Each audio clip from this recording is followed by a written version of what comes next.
Aloha, everyone, and thank you so much for being here for another week of Trauma Recovery University.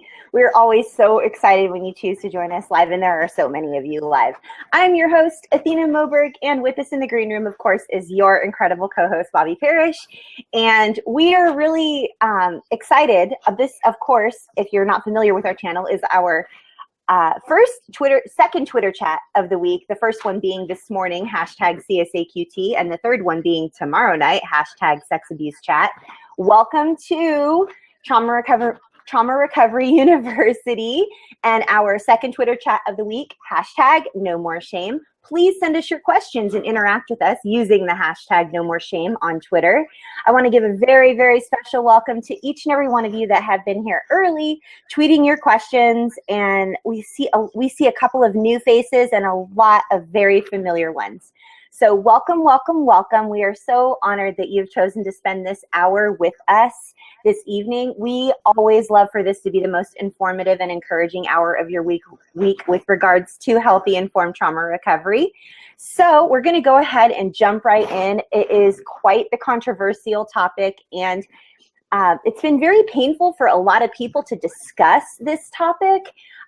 It is very delicate and not often talked about in the public eye. So we want to really quickly ask preemptively that if you are triggered during this chat, we would love for you to step away from the hashtag. Seek the help of others, seek support if you would like, but please step away from the hashtag No More Shame if you are going to be triggered or seeking help, as it does trigger other participants, and we are here to serve the community as a whole. Again, I'm your host, Athena Moberg. Tonight's topic is self-harm.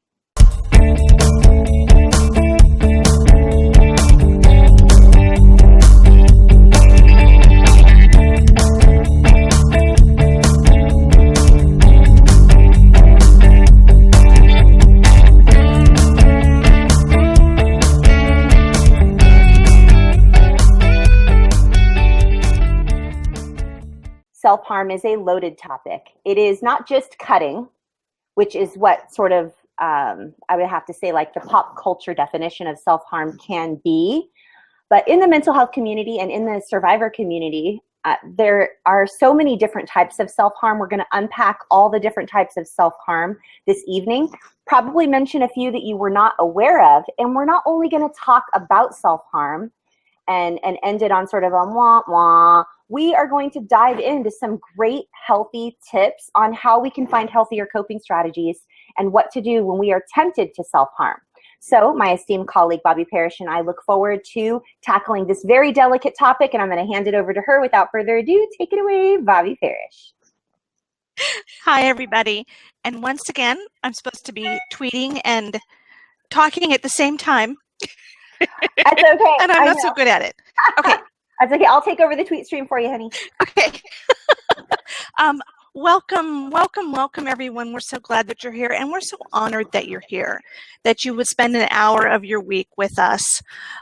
This week, we are talking about self-harm. It is a difficult topic to talk about, but it is so necessary. I was sharing on Twitter just before we came live, and we'll talk about this some more here in a bit when we look at the one page, but 20% of women and 14% of men have self-harm in their lifetime. And that's just the reported statistics. And it is something that there is so much shame surrounding that you know there have to be higher numbers. They just aren't reported. People don't admit that they engage in self-harming behavior. 50% of those who self-harm are survivors of childhood sexual abuse. We have to talk about this. As hard as it is, as challenging as it might be to face the subject, we absolutely have to talk about it, because it's time for us to lower that number. It's time for us to ease the statistics of self-harm in our community. It's time for our members, for all of us, to feel more empowered to seek help, to get the right kind of help, and to ease our anxiety and pain that causes us to self-harm. So we want to take a look at this tonight in detail, close up. It is probably a topic that is one of the most highly likely to trigger anyone. And so if you're triggered, again, we ask that you step away from the hashtag. Don't seek help on the Twitter stream as it triggers others. If you're in crisis tonight and you need to reach out to someone, we love to refer people to our friends at RAINN. That's the Rape, Abuse, Incest National Network. And they're available toll-free in Canada and the United States at 1-800-656-HOPE, H-O-P-E. Worldwide, you can reach them on their crisis chat feature on their website, and that is RAINN, RAINN.org. Also, if you are in the UK, and we have quite a community of survivors in the UK, you can reach out to the Samaritans, and you can go to their website for all kinds of information for their crisis line. They even have local offices in the UK that you can stop by and get immediate assistance. And their website is samaritans.org. If you would like help via email, you can reach out to Joe, that's J-O, at samaritans.org. If you need some help with grounding strategies, coping with things like suicidal urges, all kinds of information that will help you to deal with underlying causes that might trigger you to reach towards self-harm as a coping technique, please go over to Trauma Recovery University's YouTube channel. We have pretty close to 100 hours worth of video content over there, and I can pretty much guarantee that somewhere in there is something that's going to be helpful and valuable for you. So again, tonight we're talking about self-harm, and as Athena stated, most of us, when we say the word self-harm, we think of cutting. But there are so many other kinds of self-harm. I think cutting is the most frequent type of self-harm, but there are many others. People will burn themselves, hair pulling, skin picking, binge eating, binge drinking. Obviously, doing drugs is not something that is healthy for your body. That's self-injurious at its base definition. And of course, the ultimate form of self-harm, which is suicide. And so we want to talk about the whole broad spectrum of self-harm, not each individual step necessarily, each individual way that we self-harm, but the broad topic, realizing that it includes much more than just cutting.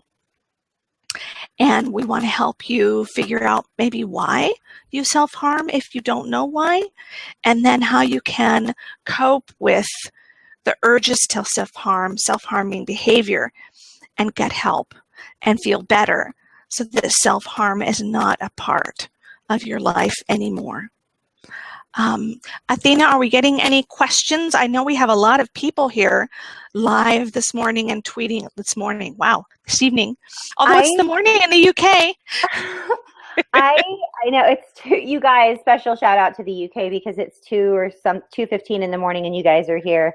I am sort of ashamed to say that I haven't been able to respond to questions because I've just been trying to acknowledge the tweets that happened before our broadcast even started 15 minutes ago.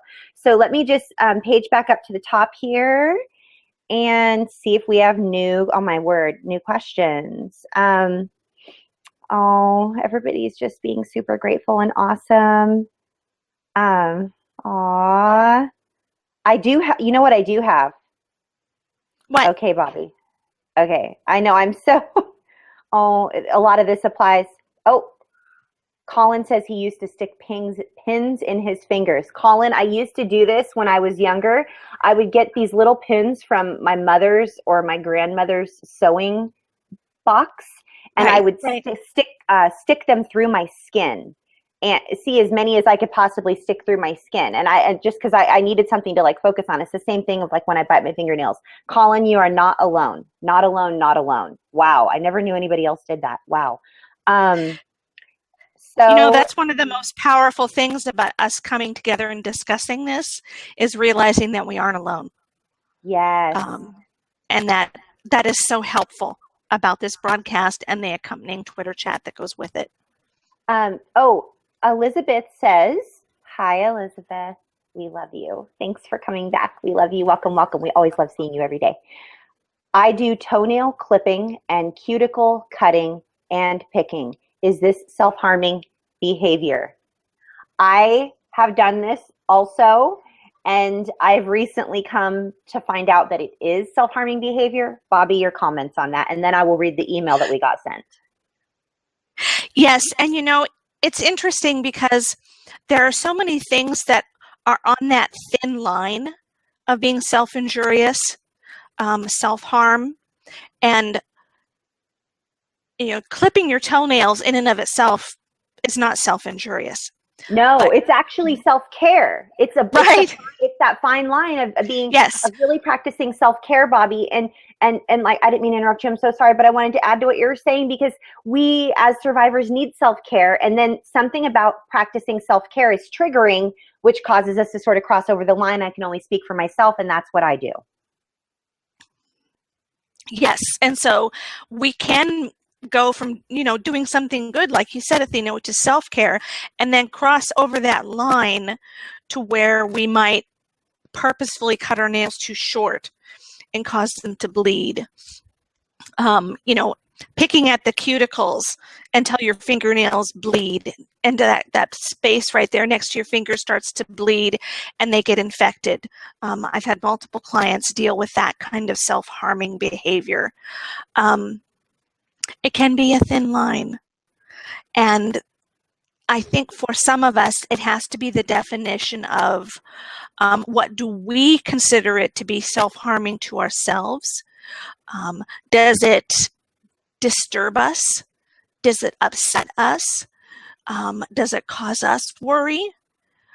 And if that's the case, then there is absolutely no harm in checking in with your therapist or your safe support system and say, hey, I do this. What do you guys think? Is that healthy? Is that not healthy? And asking people for their thoughts and their feedback, because we grew up in such dysfunctional family environments that sometimes we just don't know what's healthy and what's not healthy. I mean, that may have been the very least of things that people did to themselves in our household growing up. So it doesn't seem that out of the ordinary to us. But as we check in with others, as we bring these things up in safe community, as we talk to our therapists and other helping professionals, then we can get some perspective. So we also have Simi mentioning overeating as self-harm, which I'm letting her know we definitely documented on our one page and we're going to be discussing.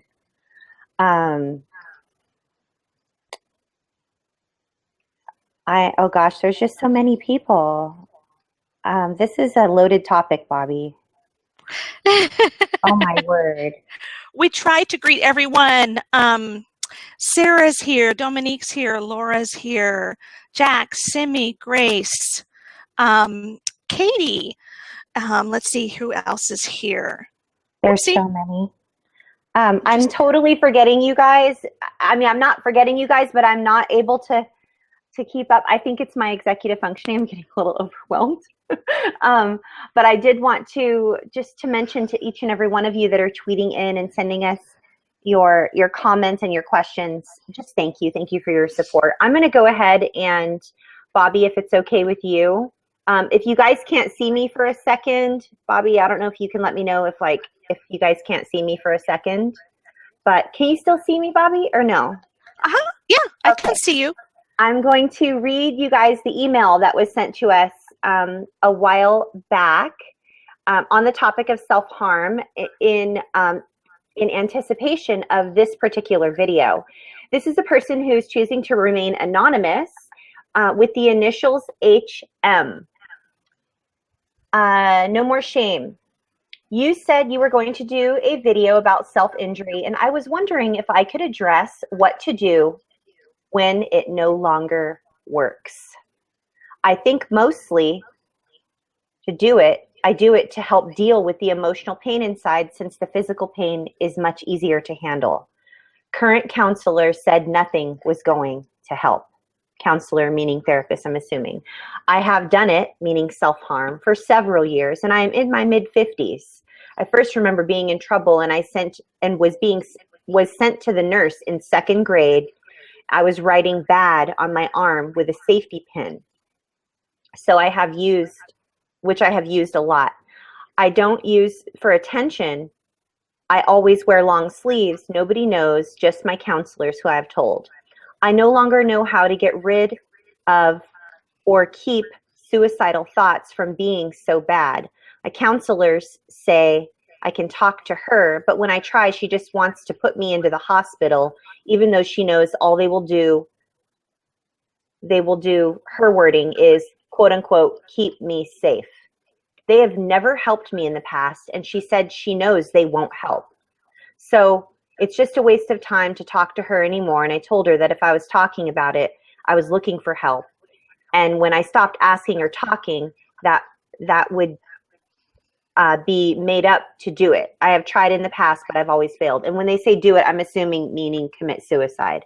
I'm not sure if it matters, but I was told by my very first counselor that it was my fault that I taught my dad, and I was responsible for him doing anything to anyone else, meaning sexual abuse as a child. It wasn't until later I was seeing a different counselor that I even knew that I could not do or was what was wanted, and was over 40 years old at the time. I didn't know it was an option, but because I stopped, then he died telling me that he would not love me since I did not give a damn about him or his needs, meaning the dad that sexually abused him. My mom never wanted me. She told me I was a twin and I killed the good twin and she got the evil one. So he was only one that ever loved me, meaning the father that sexually abused him. He would let me in when she would lock me out of the house, and I feel very bad that he died hating me. He would complain and would tease me that I would not put out. And the email just goes on, you guys. So I know that this is a loaded message and that it's difficult to listen to, but I want to tell this person, HM, I want to just look into your face right now, okay? Because you've been waiting for this video. You are not alone. You are not the only child that was unwanted. I was completely unwanted. I was screamed at and told from the time I was an infant and a little bit older that I was supposed to be aborted. And I would get locked out of the house. I was also sexually molested and abused. I would try to tell my family members, and they knew what was going on, and they would always send me back to my abusers for further abuse. I have also struggled with self-harm for most of my life, and I still struggle sometimes with different self-harming behaviors. My suicidal ideation has decreased and gone down now that I'm active in a safe community, and I've purposed to myself and been purposed to help others in their recovery. HM, if you're watching this video, and I hope you are, I just want you to know you're not alone. And there are so many people here that have been in your same shoes or similar shoes that care. And while we cannot make these thoughts go away and we can't unbake the cake and make the past better, we can help you be surrounded by people that have been through what you've been through and don't think you're crazy. And I do want to recommend that you reach out to the Samaritans or to RAINN and get in contact with someone safe who can help you when you're triggered. That's my heartfelt words directly to you. And I want to thank you sincerely for the email and for starting a conversation worth having. So I hope this video helps you. Bobby, I feel like I should turn this over to you. Your you know, thoughts on that? When someone says to me that self-harming is no longer enough, what I hear the writer, I was going to say reader, but that wasn't right. The writer saying is that it doesn't soothe their anxiety. It doesn't help them cope with the emotional pain as much as it used to. And to me, that's a real red flag. And it means that you need either more help than you are getting now, or a different kind of help that you're getting now. We talked about suicide in a video.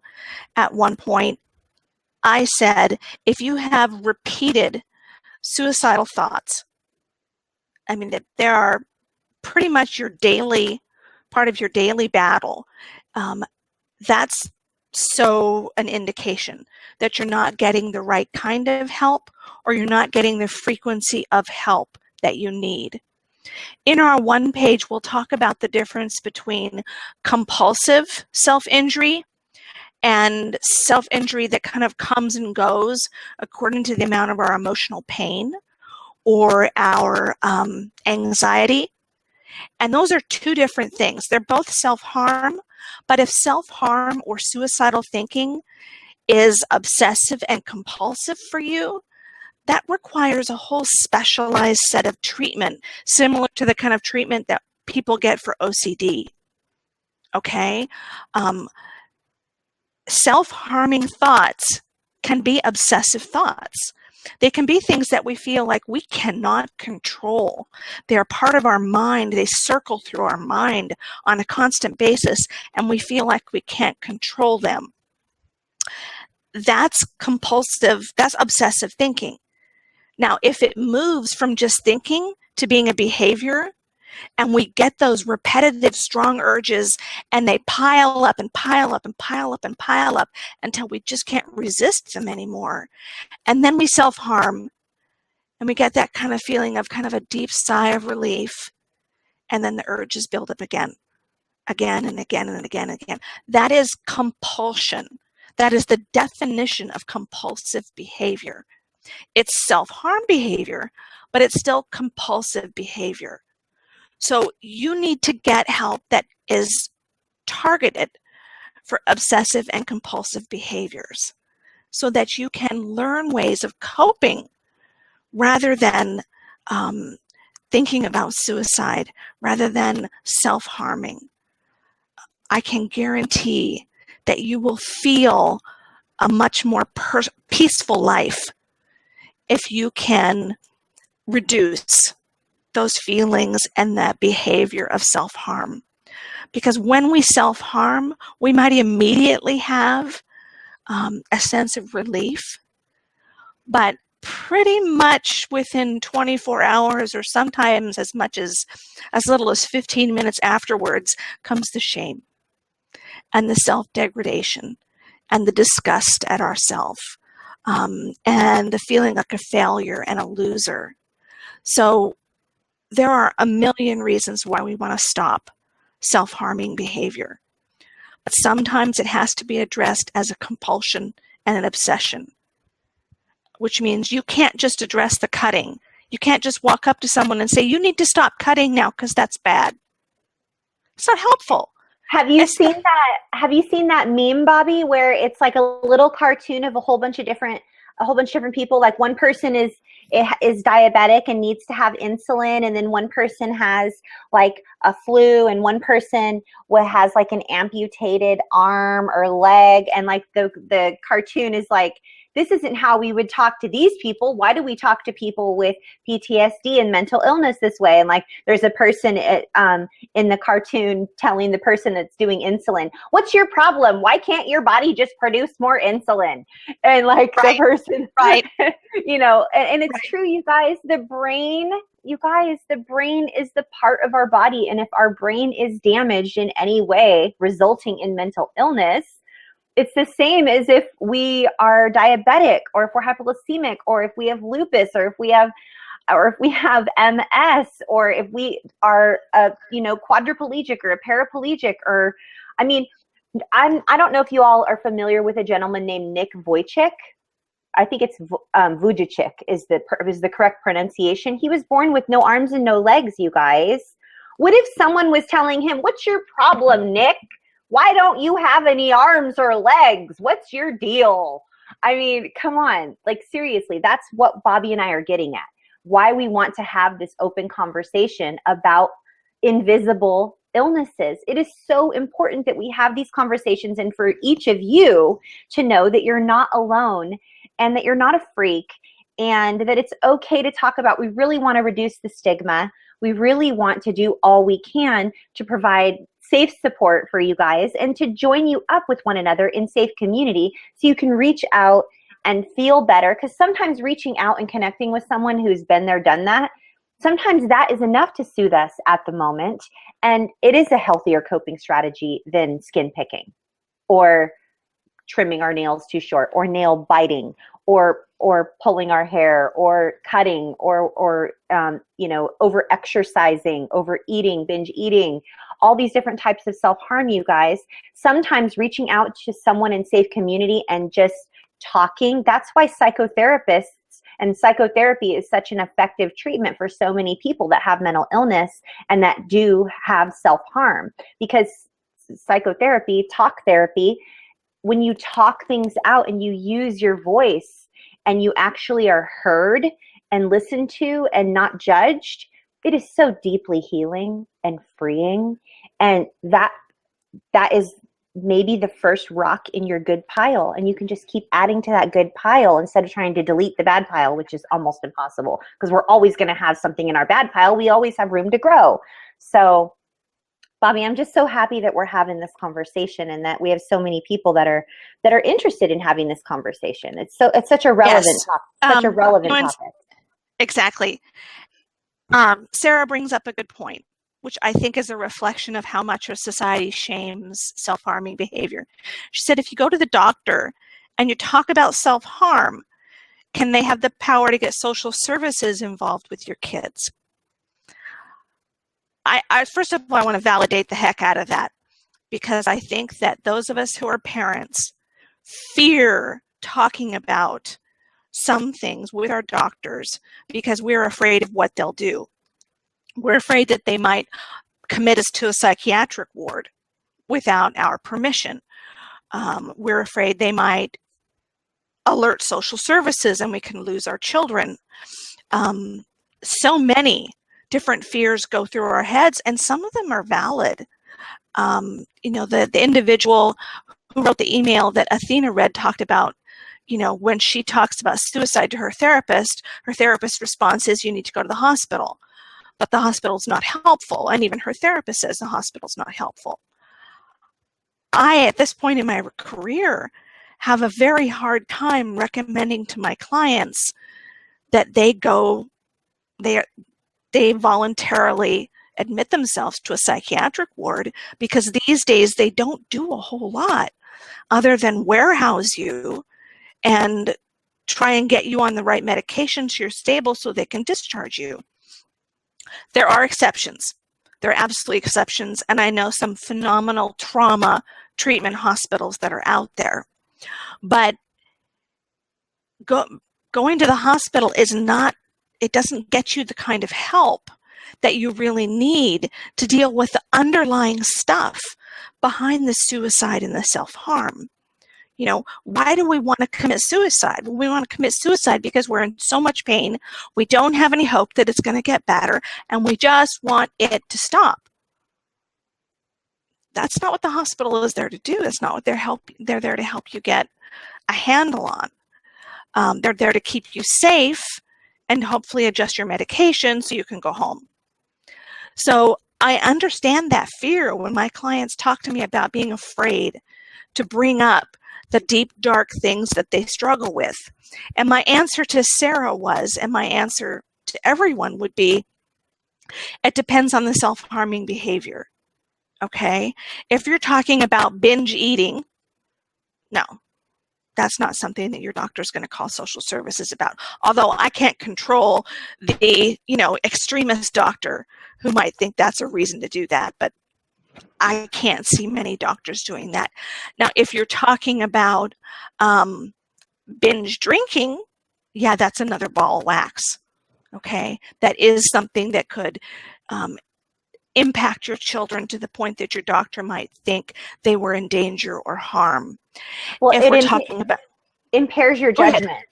Yes, and it does that too. Impairs your judgment. Drinking and drugging will impair your judgment, and you have to take care of your kids. You can't be fully present if your judgment's impaired with alcohol and drugs.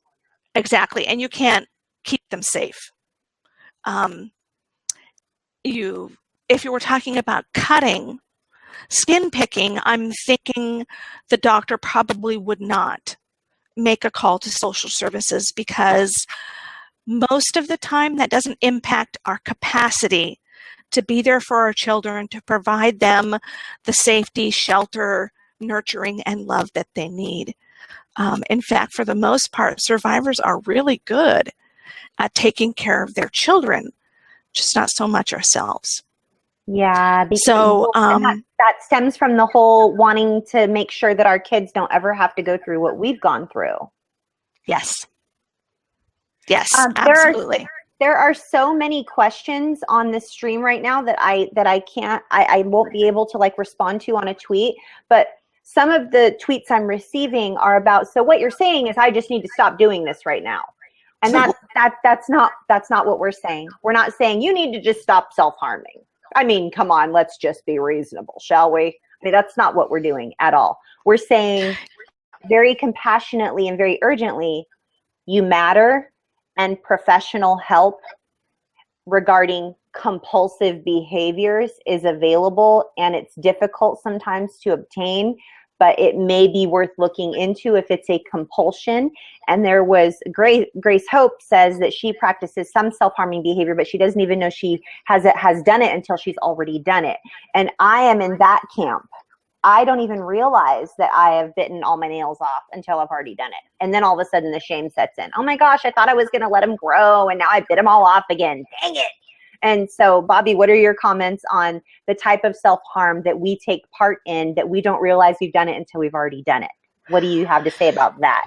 Yes, and because it's hard to face. It's hard to face the fact that we self-harm because there's so much shame surrounding it. And so, yeah, sometimes it isn't until somebody else points it out to us that we realize what we have done.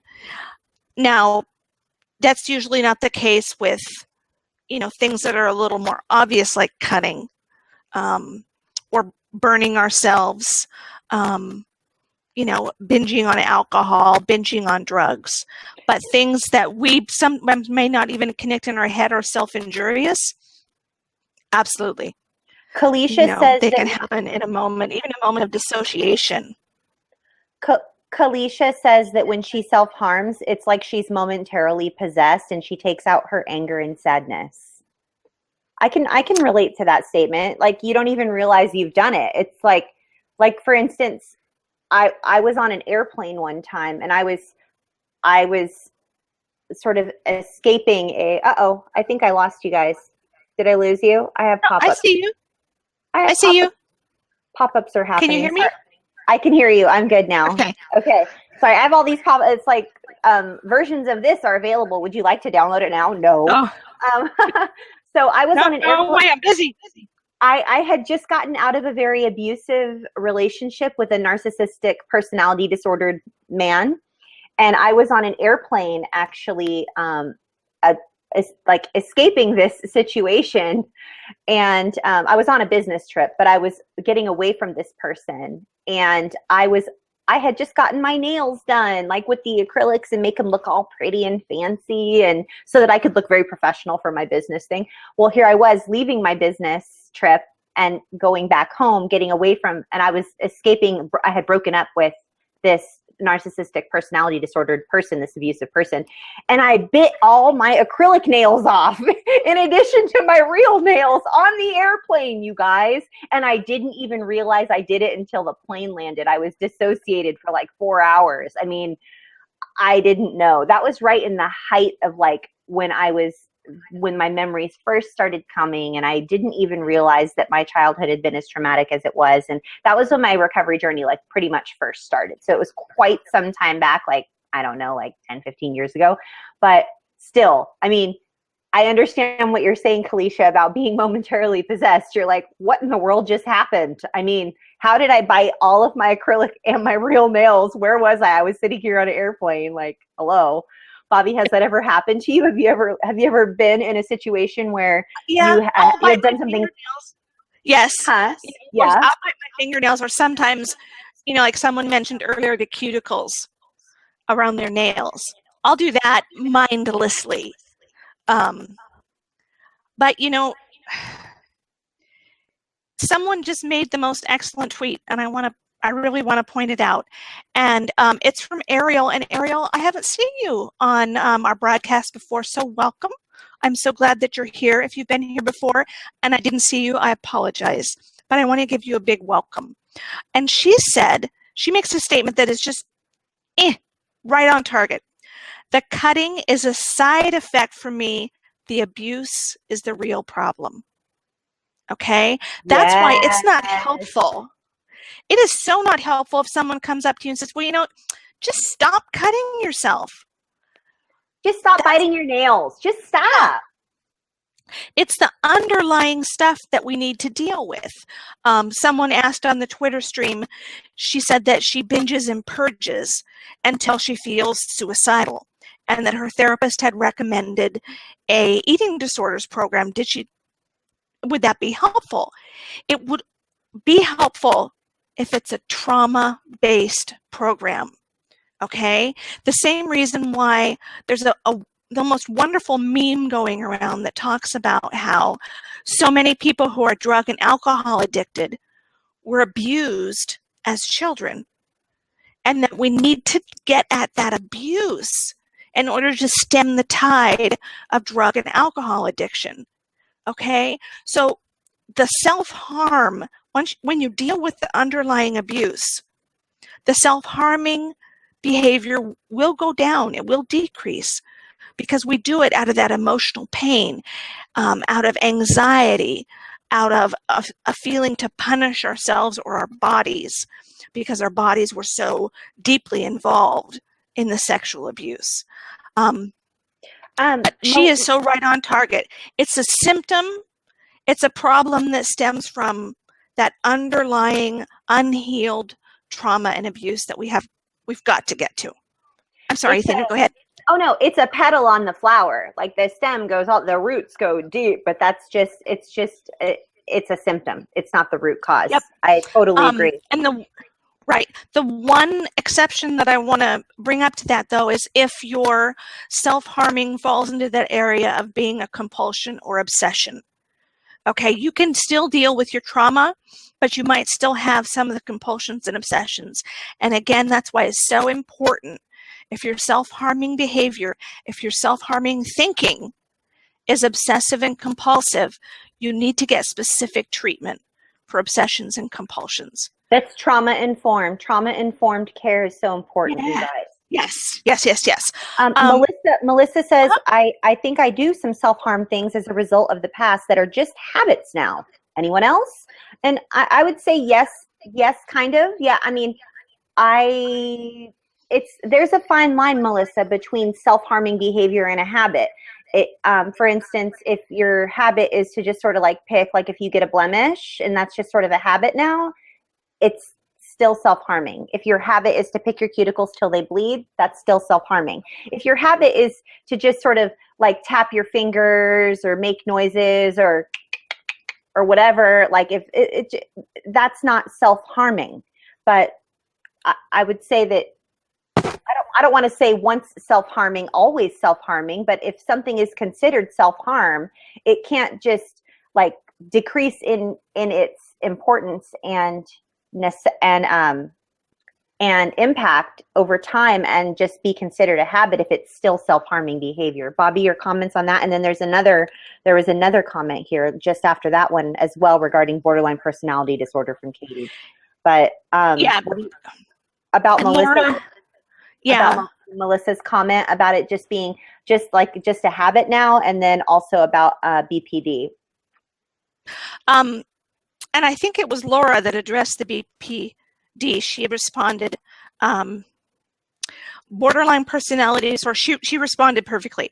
Oh yeah, it is. In the DSM, I see that now. But that doesn't mean that it's limited only to BPD. Okay, it's not limited to borderline personality disorder, but self-harming behavior borderline personality disorder is the only mental health diagnosis that lists self-harming behavior as a symptom associated with BPD, but it's not the only. And I think someone else, the original question was that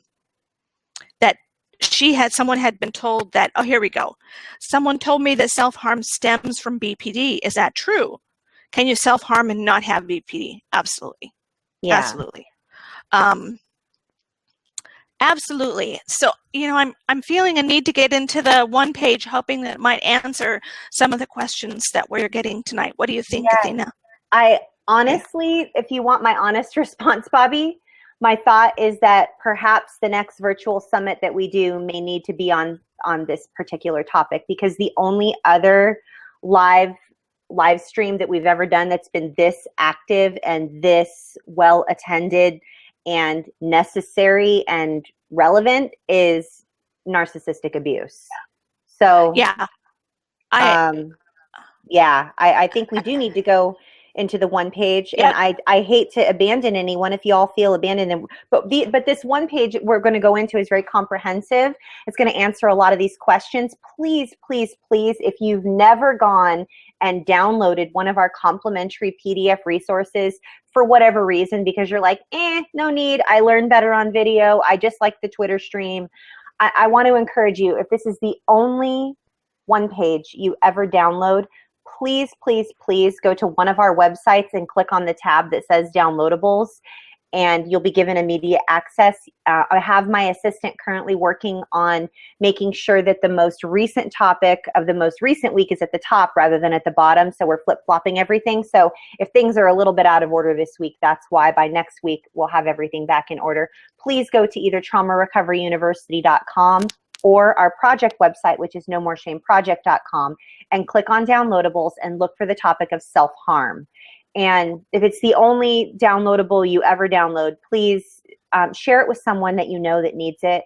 This is so relevant and so needed, and we really deeply care about each of you. So I'm going to turn this over to Bobby, and she's going to present the one page, and we're going to continue tweeting back and forth with you, answering your questions, and hopefully addressing some of your questions on this comprehensive one page. Yeah. And the impression that I'm getting as I read through these tweets is that people feel so misunderstood when it comes to self-harm, and their judgments of it.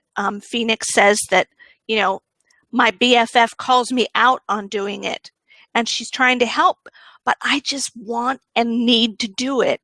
I get that. That's that compulsion behind the behavior, and her calling you out on it doesn't help. It's not nurturing, it's not loving, it's not supportive, although I think that's what she's trying to do. Yes. I get it. I want to just say that I know that some people don't know any better, you guys. I had a lady come up to me at church yesterday. We are going to go into the one page, but this is exactly on topic, so I have to mention it. A lady at church came up to me yesterday and was telling me about her son that was sexually abused when he was a child by her oldest son. She has two kids. The oldest one sexually abused the youngest one. And I asked her how she had been supporting the younger boy who had been sexually abused, etc. And she was saying, that she was so sorry that it happened. She wished she could have changed it, but that was such a long time ago. And can't we just somehow get past it? And I said, I know that you don't want to hear this right now, but you're making it worse. Yeah. You are a loving, caring, wonderful mother who didn't know. And up until the moment that you said, can't we just get past this and move past it now? Can't we just get over it? Up until that moment, you were doing all the right things. Please don't ever minimize what happened by saying, let's just get past it. It's the same thing with your friend, your BFF, Phoenix, that's calling you out on your self-harm, or bless my husband's sweet little heart, telling me not to bite my nails. They're doing it out of love. They're doing it because they care for us, and they just don't get it. But it's not helpful. They mean well. They come from a very wonderful, beautiful place of love, but it is not helpful. So hopefully this one page will be helpful, and we could somehow find a way to communicate with them and let them know and communicate our needs in a way that helps them to understand that what they're saying isn't helping us. Yeah. And again, it goes back to the comment that Ariel made earlier that I really want to emphasize, is that they do not understand that this is a symptom of a much larger, harder, painful issue. And so the fact that I'm biting my nails might look to you just like a habit I need to break. It is actually, like Athena mentioned in that analogy of, the roots and something growing up, it's a symptom of something much, much larger that needs support and love and healing. So let's look at the self-harm one page. Lots of information in here, lots of thought-provoking information. This will skim over the top of it, and then hopefully in the next couple of months, we can provide some in-depth information in the way of a virtual summit or a special, 2 or 3 hour virtual event. That might be necessary. Grace Hope wants to know, would it be different parts of my dissociation that's doing the self-harm? Sure. Yeah, it could be Absolutely. some of your different parts, Grace Hope. And I know that you were mentioning before that some of your parts have parts, and it definitely could be that. Sorry, Bobby, go for it. Nope, that's okay. The definition of self-harm. Okay, self-harm is a behavior that harms or injures one's body. It can take many forms, and we talked a little bit about this earlier: cutting, burning, binge drinking, binge eating, pulling out one's hair, skin picking, and hitting oneself. Kate, I think it was you that mentioned earlier in the Twitter stream that you had a friend that would hit herself until she became bruised. Definitely self-harming behavior. Suicide is the ultimate form of self-harm. Statistics show that approximately 20% of women and 14% of men will engage in self-harming behavior in their lifetime. And again, one of the societal myths that's out there is that most people who self-harm are only cutters and they're adolescents. But that is so not true. It spans all age groups, and it encompasses much more than just cutting behavior. An amazing 50%, that statistic, for looking that up today, just blew me away. 50% of those who self-harm were sexually abused as children. That is incredible to me. That's astounding. It is, and to me, I don't know. I would have to do some more research, and I don't even know if this research has been done. I see the link between our bodies and perhaps our hate for our bodies or our anger with our bodies for having been a part of the sexual abuse. To me, I see a connection there. And again, I can't support that connection with any kind of research. But because our abuse was so body-oriented, that we are much more susceptible to self-harming behavior. But that's just my thought. For that reason, it's very important that we, as a community of survivors, discuss self-harm, how to cope with it, and how to limit it in our lives. Sometimes it's not going to go away 100%. But if we can get it just to decrease by any percentage, is a victory. Self-harming behavior serves many purposes for those who engage in us, okay? It can help us lessen anxiety. It can help us increase our sense of control. This morning in chat, we had many people talking about how biting their nails or other kinds of self-harm was about exercising control. Because in so many other places in their life, they feel out of control. So self-harm is a way to exercise control. It also allows us to punish our bodies. And again, that's that connection between the sexual abuse and self-harm, is that we may not like our bodies very much. We may feel that they betrayed us. We may feel that somehow our bodies, brought the abuse into our lives, which is of course a lie, but one perhaps that our abuser taught us or tried to teach us. We use self-harm to relieve our emotional pain and also to distract ourselves from our emotional pain. This morning in chat, multiple people talked about that, and I've had survivors sit and talk with me that themselves when they cut and they feel that biological, physically based pain, and sometimes even seeing the blood is such a huge distraction from the emotional pain that they feel, and it allows them to focus on that physical pain rather than being in a constant source of, not a constant source, but, being constantly focused on their emotional pain. Sometimes self-harming is a compulsive behavior, something we think of frequently that we feel we have no control over. For others, self-harming thoughts will come and go, along with anxiety, stress, and increased emotional pain. And that's more true for me. I tend to binge eat when I'm really stressed, when I'm in a lot of emotional pain, when I feel a high level of anxiety. Once I start to eat, it's almost it is compulsive.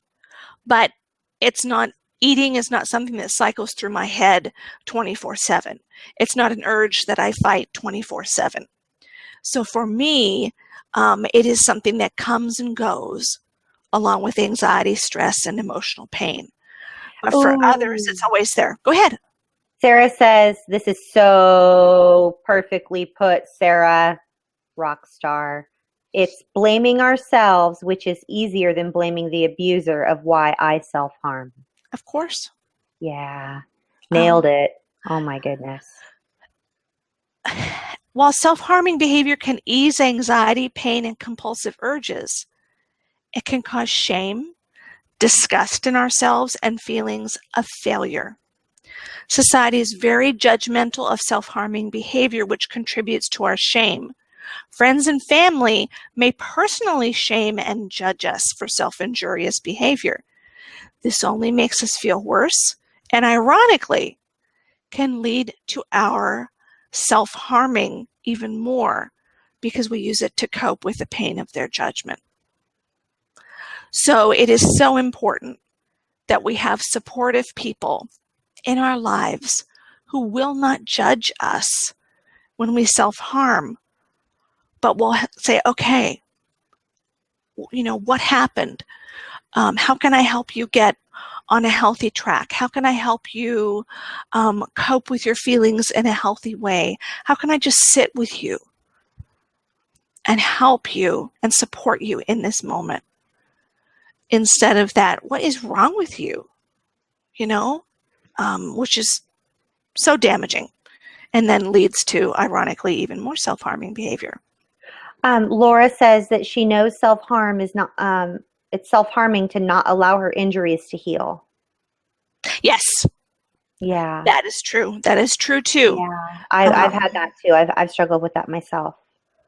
Dominique says, if I get genuine deep rushes of pleasure from my quote unquote habit, even though it is unhealthy, is it still considered self-harm? Yep. My answer is yes. Yes. Yes. Yes. That is not uncommon. But then, I think about that too. When I binge eat, my immediate feeling is the euphoria. It's like, oh, this is so wonderful. This is great. I feel so good until, when I'm done. And 30 minutes later, it's like, I'm such a failure. I want to add to that, Bobby. I want to agree with you in what you just said about binge eating because I've been there. I struggle with that as well. But I want to just quickly, because I know we're going to cover it briefly, but I've done that with exercising, you guys. The rush of endorphins I get when I exercise, whether it's walking 5 miles, whether it's training for a marathon and walking 22 miles, whatever, that rush that I get from that, and then the need to do it more and more and more and more and more and more and more, which leads me to limiting calories and withholding food and whatever. I know that that's a trigger for me, which is a very delicate dance that I do, because Yes. I need to exercise just as I need to eat. It is knowing and having the ability to maintain healthy levels of exercise and food without self-harming. And that is a challenge. Yep. It is. It is a challenge for many of us to find that line where we can do it to a healthy level, but not reach over into it being an unhealthy level. And those are situations where I really think we need support from other community members. We need perspective, we need validation, because sometimes in ourselves we can't find it. And so that's when we come to the community and say, okay, so I'm eating 750 calories a day. I feel so good. It really seems like it's working for me, but I have this thought in the back of my head that maybe this isn't healthy or maybe this isn't right. What do you guys think? Okay, and that's when you can get the loving, affirming feedback from others that maybe that's not the healthiest choice. How can we find a healthier choice, and how can we support you to make a healthier choice, and what's going on underneath all that, and how can we help you deal with what's going on underneath it, so that that need to control food and limit food isn't there. Let's talk about tips to cope with self-harming behavior and learn healthier coping strategies. And I know that, if you struggle with multiple ways of self-harming, that it feels like the information perhaps we're giving tonight is just touching on the surface. And I understand that. Athena understands that. We'll set up a time when we can give even more in-depth information. But this is the tip of the iceberg. And we fully understand that this information in and of itself is not sufficient to eliminate the problem from your life. But hopefully, it gives you an initial sense of being empowered to be able to do it, to get more information, to look at it more in depth, and to be able to find resources that are really going to help you. So the first one, if your self-harming activity is compulsive, okay, meaning that it's something that cycles through your head on a repeated basis and you feel like you have no control over the behavior, we recommend that you seek treatment, seek help from a professional who has expertise in compulsive behavior and trauma recovery. Yeah, Okay. that's the big one, you guys. Getting trauma-informed care is going to help you in your recovery journey rather than hinder you. Yes, and someone who has only dealt with OCD and not OCD that has a basis in trauma and childhood abuse is not going to be as helpful for you as someone who has expertise in both compulsive behavior, obsessive thinking, and trauma. Not to say that it's not going to be helpful, but it will only be helpful up to a certain degree. Yes. Because again, the underlying cause of that compulsion is rooted in our trauma. I wish that more people understood that, Bobby. Me too. We got some nasty gram emails from some people talking about how it's a little bit Pollyanna of us to believe that we can spread the message of trauma-informed care and buck the system and all of that. And I'm here to tell you you're wrong. We're going to keep talking about it, and we are making a difference. Yep. So, period. Yes. I got an email just the other day from someone who had been given one of our one-pages by their therapist. Love that. I can't remember what the topic was about, but she was asking if we had something on another topic. So, yeah, we're making a difference, and it is certainly better than just being silent, because we don't think we can take the big old system to task. Yeah, I have survived way worse than your opinions, and I'm going to continue to choose to use my voice for good. So, if your self-harming behavior comes and goes according to your levels of anxiety and or emotional pain, work on limiting or resolving those high levels in your recovery. Okay? So I binge eat when I'm anxious. My choice in my recovery is to focus on my anxiety. Okay? And by doing my trauma, healing my trauma, that ties into my anxiety level. I'm not necessarily focusing on the binge eating, the symptom. I'm dealing with the underlying issues. So that's what we mean that when we talk about deal with the underlying issues. And that in and of itself will then limit your reaching for that self-harm as a coping technique. It's particularly important to learn self-calming and distress tolerance skills. Okay, we've talked before about the concept of self-soothing. So when you're anxious, what can you do for yourself that will help you to feel calmer, grounded? And when you feel a significant amount of emotional distress, okay, your anxiety is high, you're in a lot of pain, you're in a situation that just feels completely overwhelming, how can you learn to tolerate the distress without reaching for unhealthy coping strategies? That is such a hard one for survivors because chances are when we were a child, a lot of distress was an indicator to us that harm was soon behind it. Harm was right behind it. Oh, yeah. So of course you're not going to be able to tolerate a lot of distress because that distress, when it's linked in our head to harm, the first thing we're going to try and do is lessen our emotional distress by any means possible, even if it's unhealthy. So emotional distress, learning how to tolerate that is a huge skill that we as survivors can focus on and learn to tackle and get better at.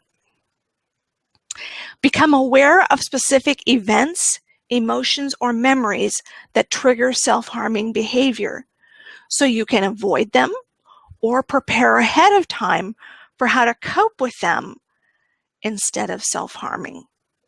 Kalisha says she does healthy coping, but it's not always enough to ease her pain and calm her down.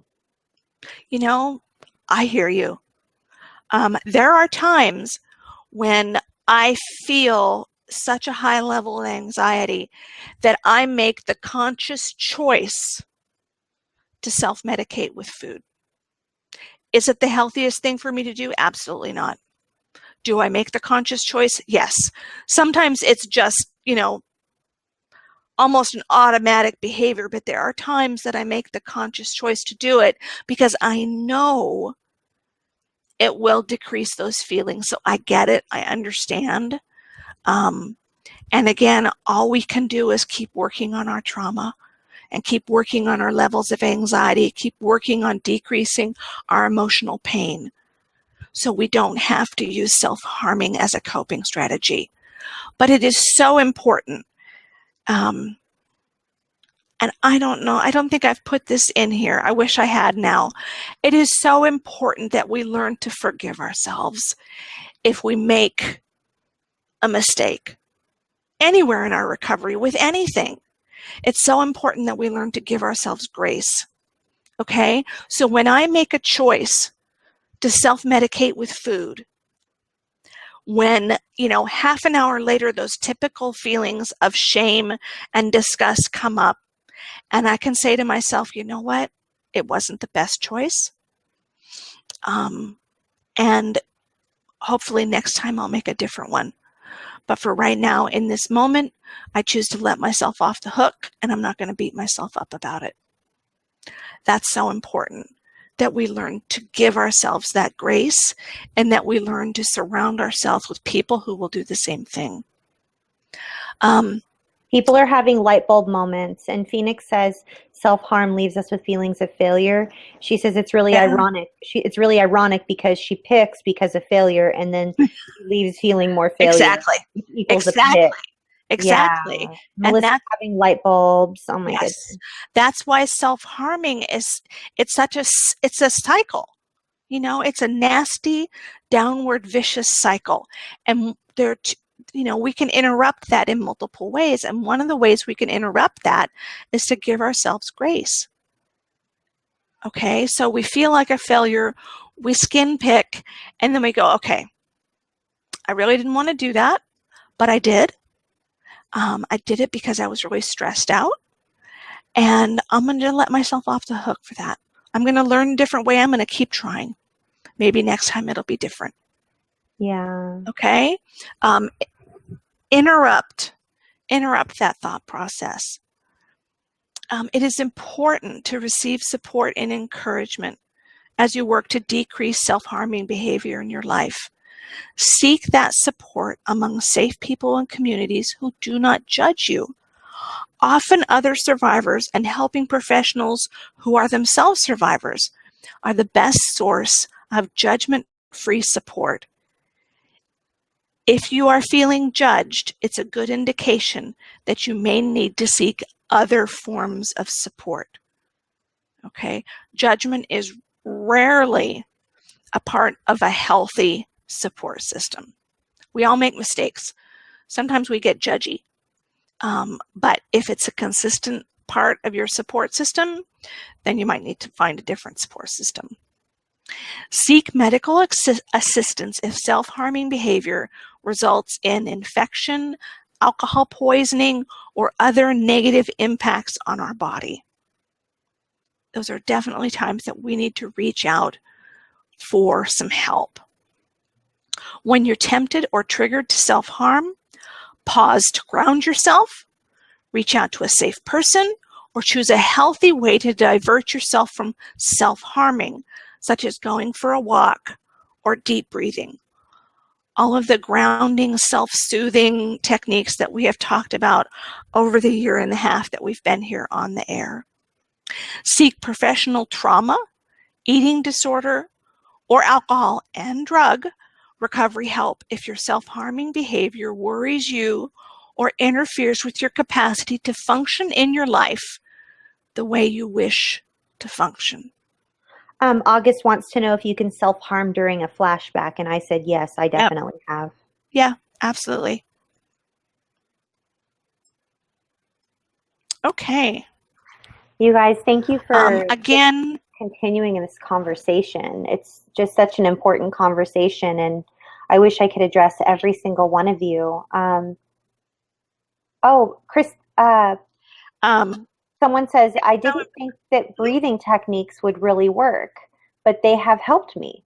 Breathe in 4 seconds, hold for 4 seconds, and breathe out for 4 seconds. Yes, it definitely helps. It helps. Well, oh my gosh. Why that works is because it shuts down our body's anxiety response. Because one of the first things that our body does when it senses harm is sends a signal to our respiratory system to start breathing in a shallow way. Because when you breathe in a shallow way, it conserves oxygen. And what do you need if you're going to have to fight or flight? Oxygen. Right. So when you start doing that, and that's the exact technique, I don't know why, but I had a PE teacher that taught us that breathing pattern. When I was 4, 4, 4, 4, 4. Yeah, right. 16. So breathe into 4, hold for 4, breathe out for 4, hold for 4.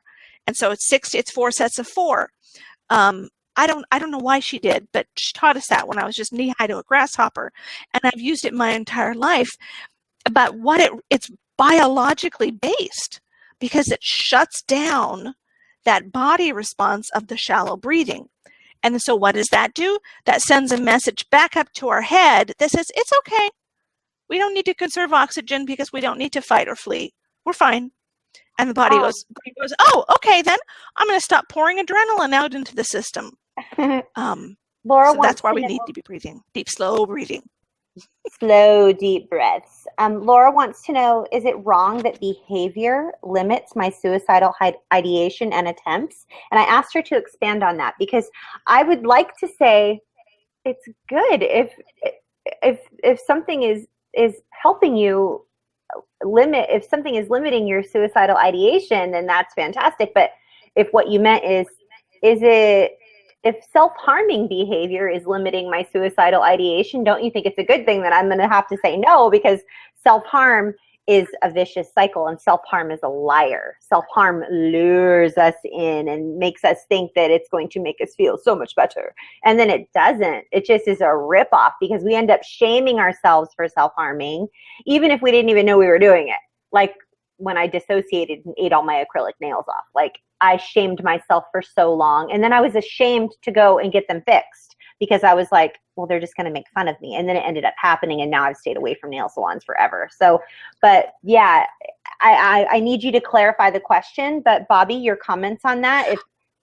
If what she means is it wrong that I do one type of self-injurious behavior to limit a more serious form? Meaning, and I'm just thinking in my head, okay, if I feel suicidal and I eat, which is self-harming, in order to avoid the ultimate self-harming behavior of trying to kill myself, is it the best thing to do? No. Is it the lesser of two evils? Yeah. So if that's what she means, that's I'm not going to label that right or wrong. Yeah, I think that's tough. Depending on how you respond, I think that's a tough response. Right. I'm not going to label that kind of behavior right or wrong. Phoenix says that she's desperate to find her place and that trusting others just sucks. And I want to encourage Phoenix and all the other people out there that have a really hard time trusting. If you're watching this channel, you're probably an adult survivor of childhood abuse, specifically childhood sexual abuse. Trusting others is a process, and yep. We need wisdom and discernment to know who to trust and who not to trust.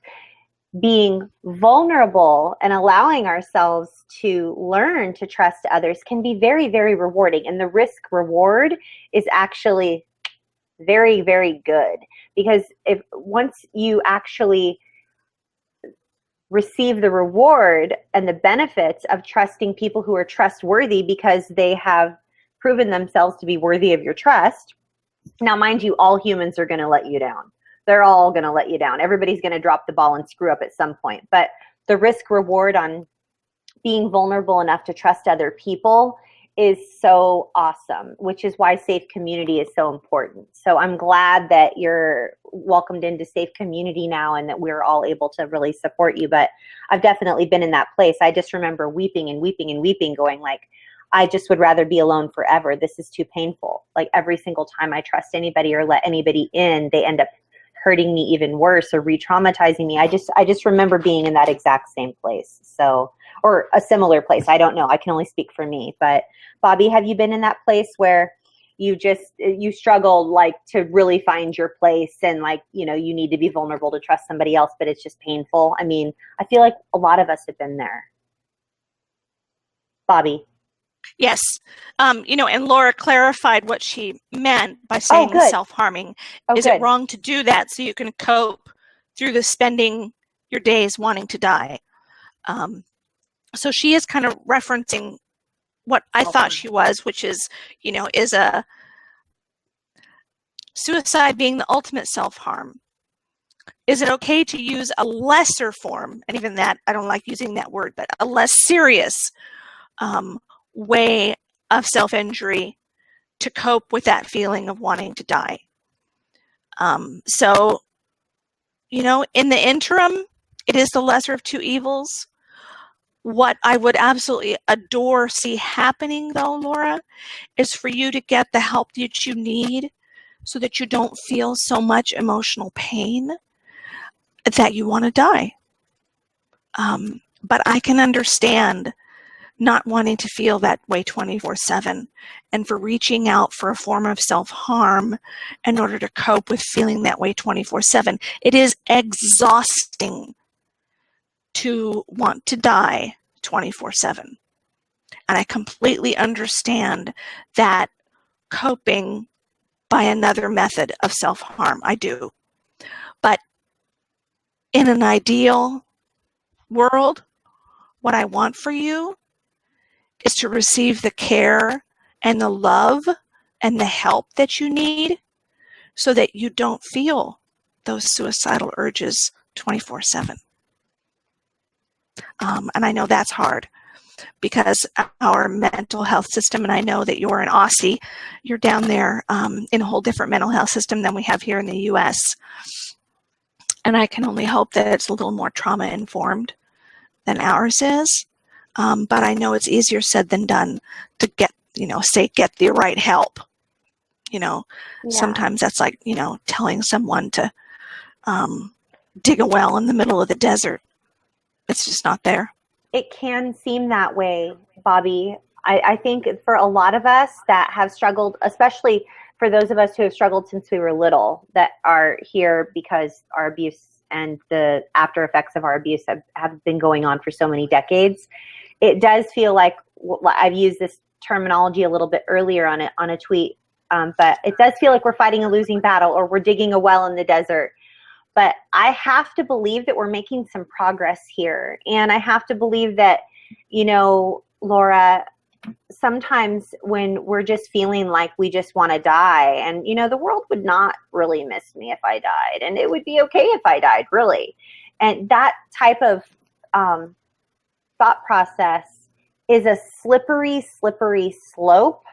And if there is no other healthy alternative to you slipping to that place than a form of self-harm, I would just ask and just sincerely and lovingly tell you, please reach out to someone somehow and connect with another human, rather than isolate and self-harm in any way. I just really, truly, my gut is telling me that if you are choosing between suicidal ideation and self-harm, add in your mind a third prong to that and add it like a person, another person, a safe person, a community, a chat group.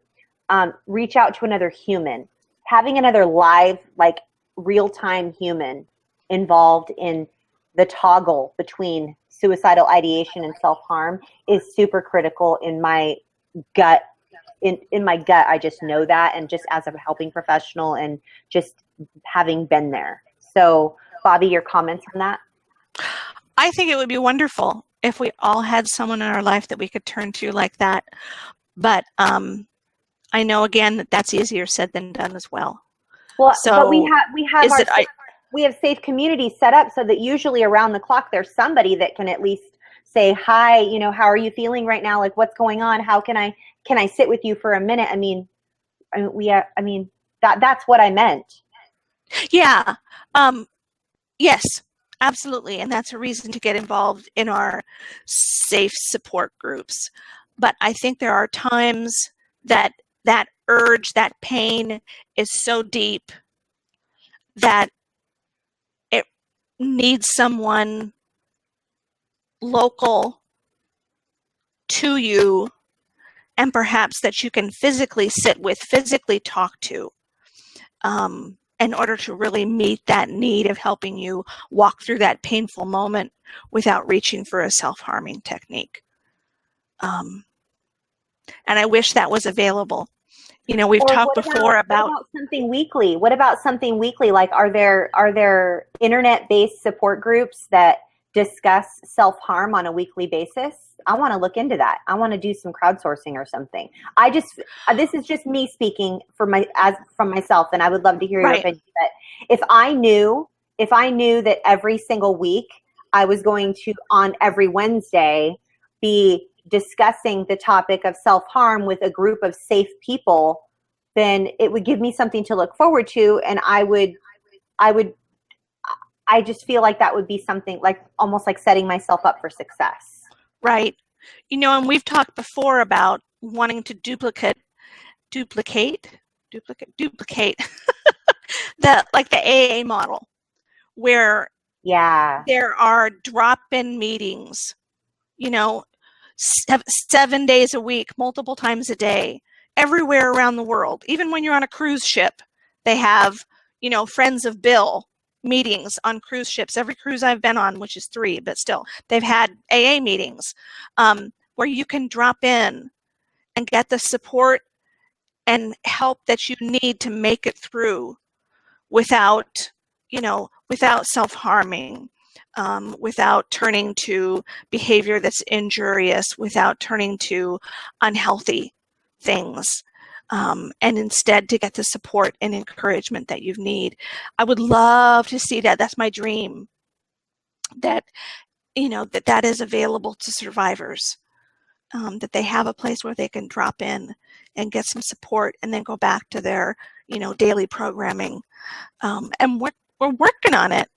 We are, and we're not fighting a losing battle. We're doing the best we can, and I feel like we've made a lot of progress. So,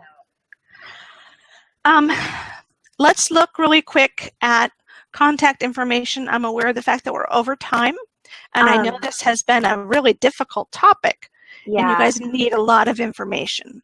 I just want to say a really quick goodbye to everybody. If you all are here and you are here every week and you are a regular visitor to our live stream, thank you so much for being here. We're going to shift into the section of our broadcast which deals with, if you're new and you need to get plugged into Safe Community, then this is how you're going to be able to reach out and contact us. This is how you become involved in Safe Community, etc. But thank you for being here. You are the reason we show up every single week, and you are the reason this broadcast is reaching so many people in now 57 countries for sure. So thank you so much for being here. And if you want to stick around and hang out with us, then go for it. Otherwise, have a fabulous rest of your night. We will see you tomorrow at #SexAbuseChat, same time. 6 p.m. Pacific, 9 p.m. Eastern, 2 a.m. Greenwich Mean Time. Okay, Bobby. Thank you. Okay. Let's talk about ways to join us in Safe Community. Hang on here. There we go. And I must make it bigger. Bigger, bigger, bigger. It looks great. Over. I need to be quiet. I need to be, I'm sorry. Oh, did I not do my share with all yet? Oh, nuts. Present to everyone. Yay! You're there we awesome. go. I'm going to grab my power cord really quick. Okay. So here are ways that you can get connected with Safe Community, and these are all free. No cost, no charge. Just show up and be supportive and be supported and encouraged. And of course, it helps if you're supportive and encouraging too, but I promise that you will receive support and encouragement. We have 3 Twitter chats every week. The first is on Monday, and it's at 10 a.m. Pacific time, 6 p.m. in the UK. The hashtag for that is CSAQT, which stands for Child Sexual Abuse Question Time. Then there is this Twitter chat / video broadcasts that you might be attending live right now, or perhaps you're listening to a replay on a podcast, or you're watching a video on YouTube.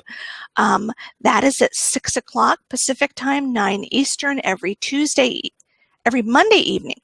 And it's Tuesday at 2 o'clock in the morning in the UK. For that, you will use the hashtag #NoMoreShame. Then on Tuesday evening is Sex Abuse Chat, hashtag Sex Abuse Chat, and that is at 6 p.m. Pacific time, 9 Eastern, and Wednesdays at 2 o'clock in the morning. And so don't forget the hashtag on all of your tweets so that we can all see them, because the way we're participating is by using a third-party service, or we're just searching on Twitter for the hashtag. So if you're tweeting with the hashtag, then your tweet shows up. Okay. And you can at any time participate in our Twitter chats, the video broadcasts. They're always free, so there's no cost. We also have multiple safe private support groups on Facebook. And there's a pretty simple method for being connected with those. And the first is to like the Trauma Recovery University page. Then it's to send Athena and I a friend request. I would recommend you send one to both of us because one or the other of us might be able to get back to you more quickly. Yeah. And then we're on different time zones, you guys. Yes.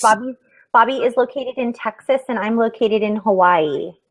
Yes, so we are on different time zones and we can get to you at different times. Once we have accepted your friend request, not before, send us a message that says, I'd like to heal in safe community, I'd like to be in one of your safe support groups, something to that effect.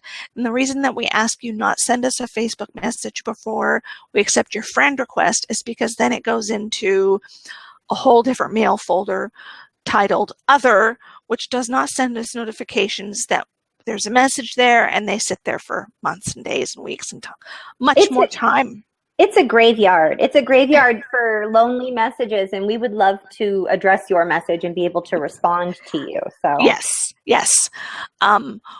If we do not know you, meaning if you have not been part of our Twitter chats, if we have not interacted with you on this broadcast, if we don't know you already as a friend on Facebook, we will ask you some questions about your experience. And that is primarily to avoid letting predators into the group because our members are so important to us. They are our family and we need to protect them. And so if we ask you some questions, please do not be offended. It's just our way of trying to screen out nefarious people who would like to take advantage of our support group peeps. But once we've done that, then we will invite you into one of our support groups, add you, and then post an introduction for you. And let's take a look at the Facebook addresses for, let's see, for Athena and I. Go ahead. August wants to know, she says she has a very hard time discussing shame with her therapist. How does it get easier? My response is time. Time's the only thing I know of that helps rid shame. Over time, it gets easier and easier. As you discuss it, it becomes less shameful and less shameful. Bobby, your comments on that? I think that's true. And I think it also helps when we can reframe the shame and realize that we didn't do anything shameful.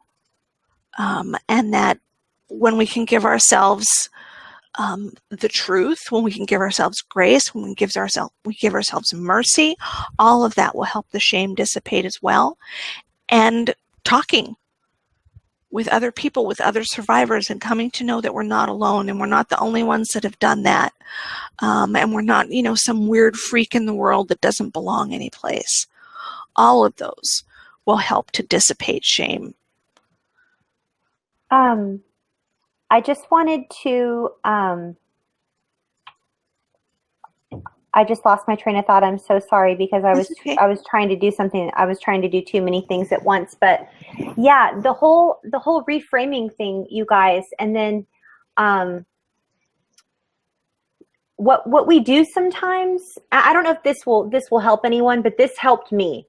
So I will initially go to discuss shame in a particular area of my abuse, right? And then Bobby said something really key. We reframe it and we talk, well, we didn't do anything shameful. Like we didn't sexually abuse ourselves. But what we do is we gobble the whole enchilada in one bite along with the whole pan of enchiladas. And so here's this big whole pan of shame enchiladas. And there's a big portion of the pan of enchiladas that's shame from our sexual abuse. But there's an enchilada over there in the corner and then a few others that are kind of just sitting there with it that are shame that we carry for things that we did as a result of our abuse or just things that we're ashamed of that we did in general in life because we're flawed human beings. And then what we do is we take the whole pan of the shame enchiladas and we try to gobble them down at once and we lump them all together. And so what Bobby is trying to say about reframing is if we're able to slice off just those few enchiladas, or even the 15 enchiladas that have to do with our sexual abuse, and we go, wait a second, okay, those aren't my enchiladas.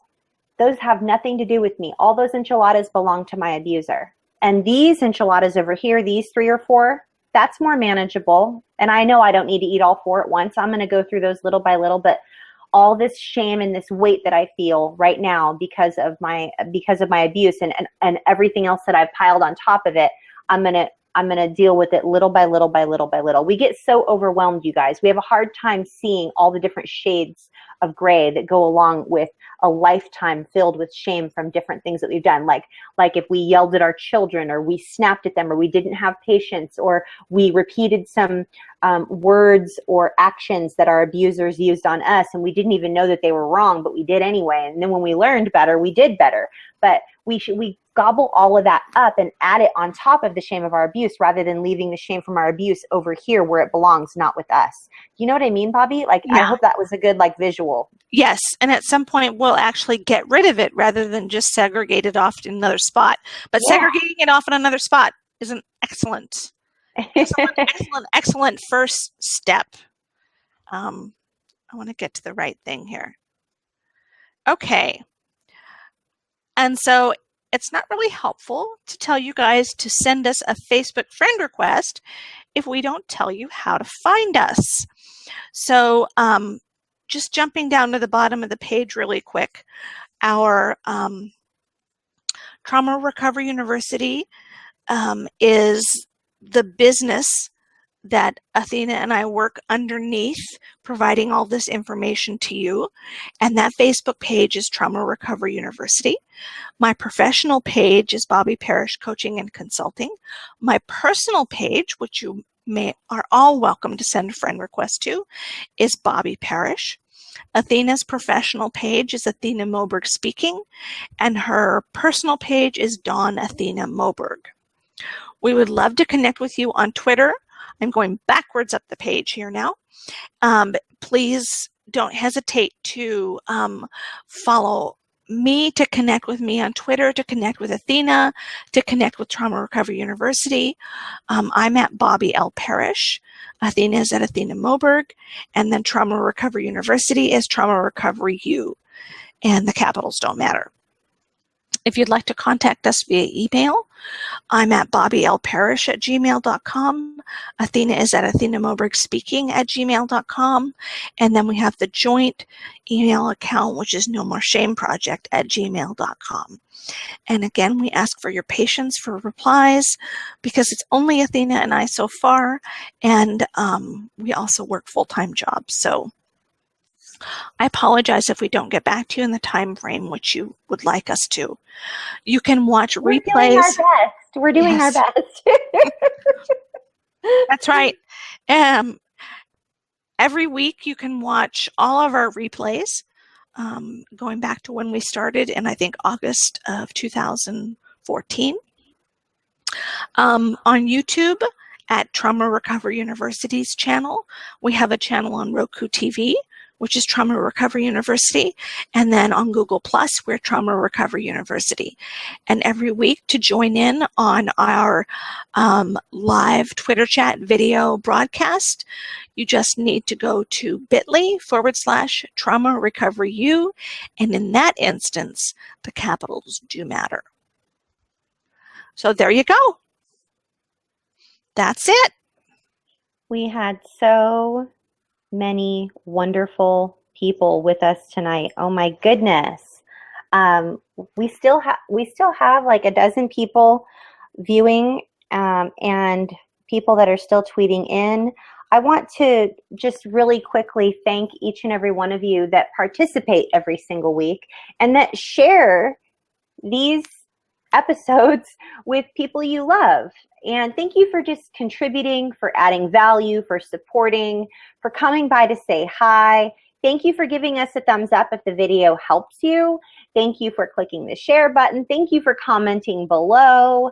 If you have an overtly criticizing message to give us and that you just absolutely hate us, then please send us an email. You know, constructively criticize, say constructive things, and praise in public and criticize in private is usually just the way it works in life. It's the respectful thing to do, but we do sometimes get some internet trolls. So if you feel the need to be a troll and leave horrible comments down below, then by all means do so. But we love to hear your feedback, your encouragement. Has this helped you? If so, thumbs up. Leave us a comment below if there are topics you would love for us to discuss in future episodes. Next week, we are going to be discussing the topic of making progress in recovery. How do we know we've made progress? We really need to know when we're making progress in our recovery. And then the week after that, we are going to be discussing, what do healthy relationships actually look like? We know what unhealthy relationships look like the abuse that we incurred as children. We know that that's unhealthy and dysfunctional, but what do healthy relationships actually look like? So we're going to unpack all of that. Next week is awesome, knowing how to recognize if we have made progress in our recovery. Bobby, would you like to add anything to those two topics coming up? Yeah, no, we're going to give you road signs next week. So if you pass one on your recovery journey, you'll know that it means you're making progress. Clear markers. We're going to give you more road maps so you guys know where you're going and what you're doing. And yeah, then the next week, boy, like Athena said, we know what ugly looks like, but we really want to know what healthy looks like. So yeah, stay tuned. Yeah, we're really excited. You guys, we are so blessed that we get the opportunity to show up here every single week and hang out with you guys. So, come back every week. Tell somebody you know or love that is an adult survivor of childhood abuse that there's a place for them to hang out on Mondays for an hour or so. And, give them our link. It's bit.ly/trauma recovery U, as Bobby just showed you on those, the screen shares. And, please just come say hi. Send us a tweet on #NoMoreShame. If you can't show up and you can't attend, send us an email at nomoreshameproject@gmail.com. We'll do our very best to get back with you. Thank you, thank you, thank you for your thumbs up, for your comments, for your support, for your encouragement, just for everything. Mondays are the highlight of my entire week because I get to come hang out here with Bobby and with you guys. So thank you for making my week at the beginning of the week. It's pretty awesome. Bobby, did you want to say anything before we say goodbye to everybody? No, just we're so honored that you're here and that you let us be a part of your life and your recovery. So, keep showing up and we'll keep showing up too. Yeah, we'll definitely keep showing up. Well, as always, I'm Athena Moberg, and this is Bobby Parrish, and we love to bring you everything you need for healthy, informed trauma recovery. See you next week.